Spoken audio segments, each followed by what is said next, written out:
السلام علیکم، welcome to my channel کہانی سینٹر۔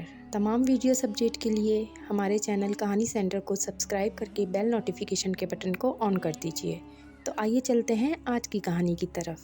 حضرت صالح علیہ السلام۔ قوم سمود کے لوگوں کو اللہ تعالیٰ نے بہت سی خوبیاں عطا کی تھیں۔ وہ لوگ پہاڑوں اور بڑی بڑی چٹانوں کو تراش کے گھر بنا لیتے، سرداروں کا طبقہ کمزور لوگوں کو غلام بنا لیتا اور ان غلاموں سے زبردستی کام لیتے اور انہیں صرف اتنی ہی اجرت دیتے جس سے وہ بس زندہ رہ سکیں۔ اللہ تعالیٰ نے ان سب کی رہنمائی کے لیے حضرت صالح علیہ السلام کو اپنا رسول چن لیا۔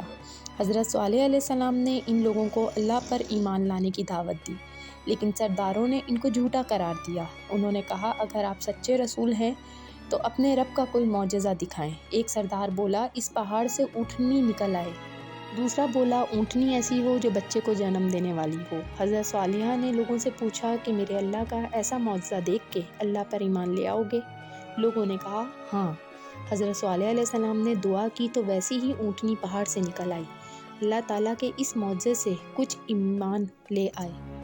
یہ دیکھ کر سردار لوگ فکر مند ہو گئے، کیونکہ اگر عام لوگ اللہ پر ایمان لے آئے تو انہیں اپنا آقا اور مالک نہیں مانیں گے۔ حضرت صالحہ نے لوگوں کو کہا کہ یہ اونٹنی اللہ کی نشانی ہے، خبردار اسے کوئی نقصان نہ پہنچانا، ورنہ ہلاکت والا عذاب آئے گا۔ اب تمہارے لیے کنویں کے پانی کی باری مقرر ہے، ایک دن یہ اونٹنی پانی پیے گی، دوسرے دن تمام جانور۔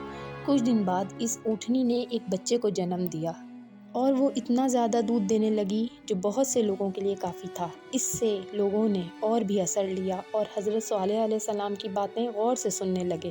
اب تو سرداروں کو بہت فکر ہوئی۔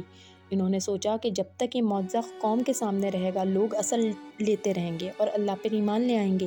انہوں نے مل کر فیصلہ کیا کہ اونٹنی کو مار دیتے ہیں اور بعد میں لوگوں سے کہہ دیں گے کہ یہ اونٹنی کوئی معجزہ نہیں تھی، ورنہ ماری نہ جاتی۔ ہتھیار سنبھال کر انتظار کرنے لگے تاکہ اونٹنی لوٹ کر آئے تو اسے قتل کر دیں۔ جو ہی اونٹنی واپس آئی انہوں نے اسے مار ڈالا۔ ایک ظالم نے اس کے بچے کو بھی مار ڈالا۔ پھر وہ سردار حضرت صالح علیہ السلام کو جھٹلانے لگے۔ لوگ بھی سرداروں کے باتوں میں آ گئے اور حضرت صالح علیہ السلام کو جھٹلا دیا۔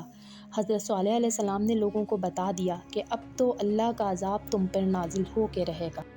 تمہارے پاس اب صرف 3 دن کی مہلت ہے تو توبہ کر لو، ورنہ ہلاک کر دینے والا عذاب آئے گا۔ 3 دن کے بعد عذاب آ گیا۔ آدھی رات کو گرجتے ہوئے کالے بادل چھا گئے اور ایسی کڑکتی ہوئی خوفناک بجلیاں ان کے گھروں پر گریں جن سے وہ لوگ، ان کے گھر، سب کچھ جل گیا۔ صرف حضرت صالح علیہ السلام اور ان کے ساتھی محفوظ رہے۔